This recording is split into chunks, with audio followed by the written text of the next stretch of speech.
Welcome to a new video in my home automation series. And you know, time is flying fast when you are reviewing a Generation 5 or Release 5 of useful and a popular product, which is the Sonoff Basic. And with this release, Sonoff managed to just integrate all of the features that we have seen from previous Sonoff Basics and some of the extremes into this new product.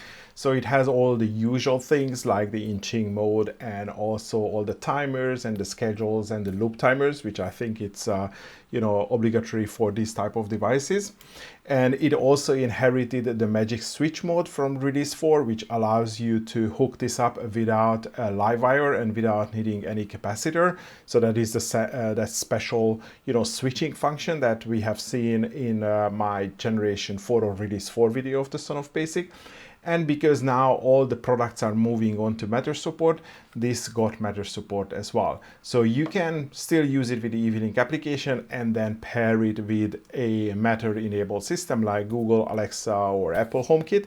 Or if you don't want to use EV-Link at all, you can just use the QR code, which is actually on the documentation, and then you can link directly to those systems.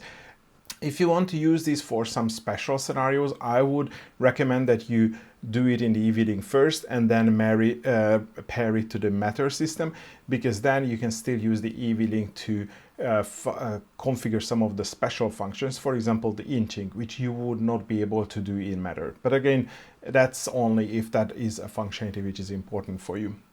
The other big change which is coming in this new release is that obviously the box is different, that we have gone away from the same sort of basic box which has existed from Release 1, and then it was slightly changed in, I think, Release 3, and then we have gone back to the original box in Release 4.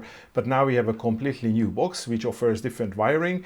And the interesting functionality of this is that this switch, which existed on on all of the Sonoffs, are now sort of like integrated into the lid. So the lid is hinged to some extent, and now you can use this entire box as a switch.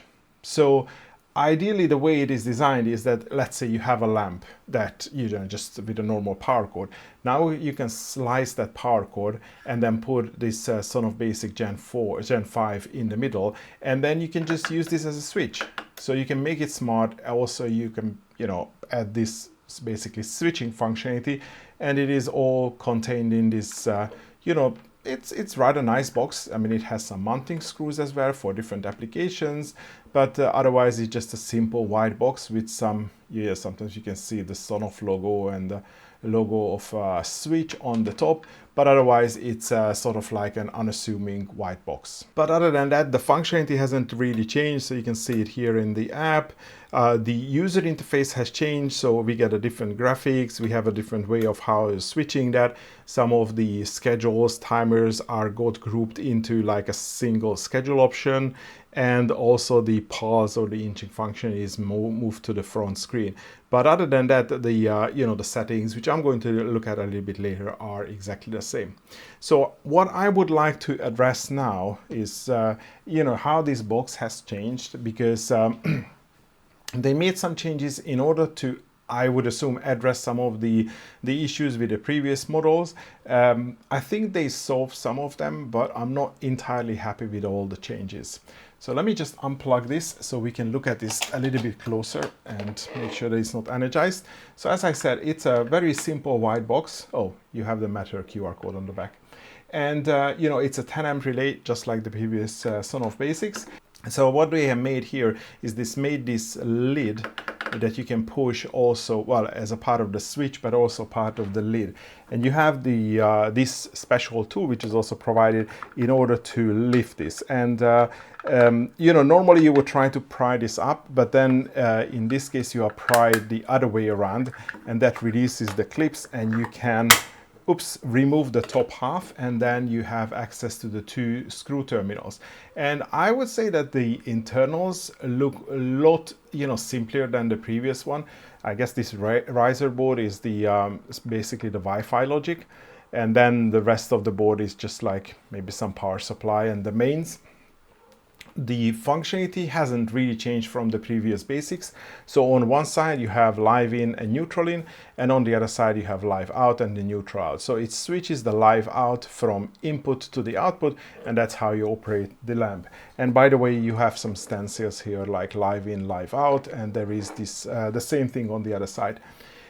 My criticism against this particular design is, first of all, on the previous basic, I think where you remove the lid and then you access these very same screw terminals and then put the small lid back, that lid also acted as a strain relief. We don't really see anything here. So on this lid there are some clips here which may be acting as a strain relief, but it is not that, I was definitely not that strong as the previous screw terminal. So I would say that, if you are using this product, please be wary about the fact that, there is nothing really holding on these wires, main wires other than the terminals. So, it is absolutely possible that if you happen to yank on the cable very hard, it's going to slip out from the, the terminals, and then you might have exposed wires. So, if you are installing in a place where it can get accessed by kids, maybe think about like if you want to put it in a separate enclosure, or you want to put it in a place where it's not accessible by the kids. I'm not saying it's going to happen, but usually this is why you have strain reliefs. So some sort of mechanical connection which is going to clamp the wires down. The other thing is that if you see this, there are two holes made on the side, which again, it looks fine, but I think in most cases we are, or at least I in Europe, use some sort of like double shielded cables or double sleeved cables like this, which again makes the installation in this particular case a little bit, unprofessional, because you have to strip the outer insulation. Otherwise you won't get into the two holes. So, if you have a cable like this, what do? You cut away the holes just to make one bigger hole so you can put the whole outer sleeve in. I mean, I don't think that I would want to install, two separate wires if, let's say, I want to splice it into a cable for a lamp or something like that. So yeah, I'm not really sure if this is the best option. But if you are using, two cables like this, at least it's a nice installation. There is a hole for the cable to go in, and you can screw down the terminals, and that's it. So you just have to splice your wires fairly precisely that, the live and the neutral reaches these two terminals and the earth can pass through. But again, the same issue persists, that you have two holes for potentially a double sleeved cable or like 3 wires. So you can't easily make that connection. You can enlarge the 2 holes into one larger hole, or drill a 3rd hole for the for the earth wire. So that's definitely not what it is designed for, but it is certainly possible, and I think that's also a good application. For example, I use it for a Christmas light, so I have one extension lead where I spliced in a Sonoff Basic, and then has like 4 extensions where I plug the lights in, and I can just turn them on, all of them at once, using one single switch. So yeah, I mean, it requires a little bit of DIY. It is possible to do, but it was clearly not designed for that specific application. And I almost forgot to mention one more thing, is that as you can see, there is obviously no provision for any earth wire. So if you want to use this, I mean, I have done an example like this before when I spliced it into an extension lead, and obviously that extension was earth. So I needed to get the earth wire through. So with the Sonoff Basic, actually, I was able to just pass the wire through, and there is enough space here as well to pass like an earth wire through. And Sonoff had some ideas about, mounting it in different places. So actually I have also received some examples of like 3D printable holders. So you can mount this in a ceiling light. So there is like a ceiling mount bracket. There is also a different bracket that has the clip for the DIN rail. Again, you can mount it in an electrical cabinet. It of course easily fits into the enclosure, which is sold by Sonoff. So again, if you think about the double enclosure or some sort of weather protection, you can use that box as well. And I very much like the probably the last example, which is like a foot pedal. So yeah, you can use it. You can 3D print like a separate foot pedal run this box, which again just presses on the same lid, but then it just, like, if you want to a foot operated something that you want to switch it on and off using your foot. So those are actually nice fun DIY examples how you can use this Sonoff Basic Gen 5. And if you are going to mount this in either like in a ceiling light or a box or one of the, the thin rail mount in an electrical cabinet, then my reservations about the sort of like the absence of the strain relief is not going to be relevant. And once you have it up and running, then, well, as I showed you, you can use this button to operate it, and also you can use the mobile application. So let me quickly take you through all the different settings. So I've shown you the main picture and the, the big power button.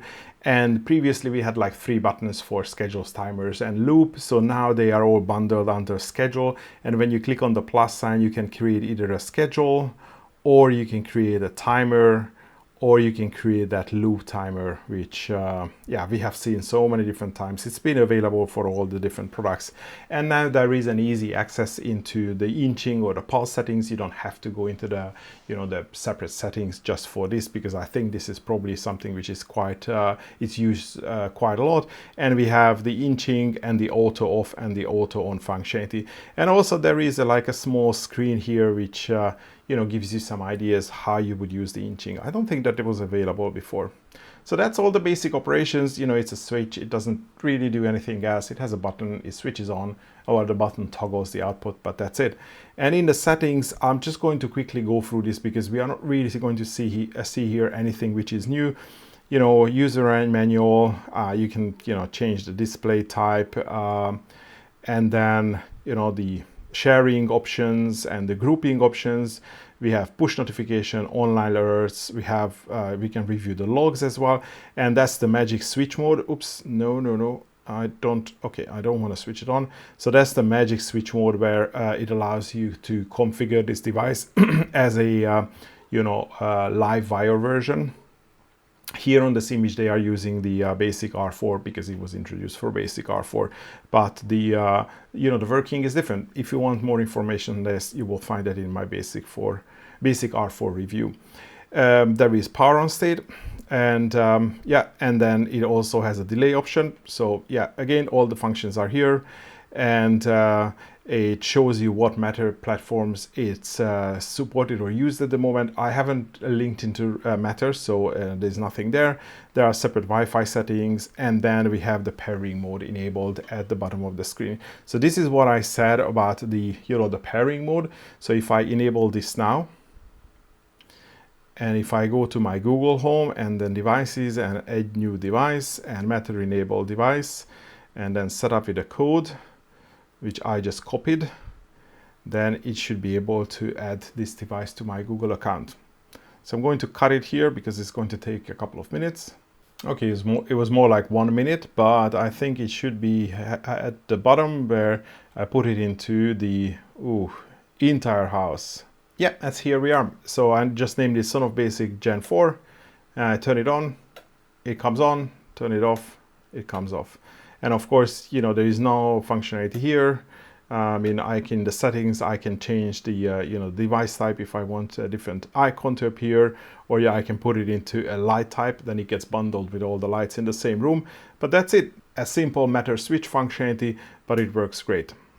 And I think that pretty much concludes my review of this Sonoff Gen 5.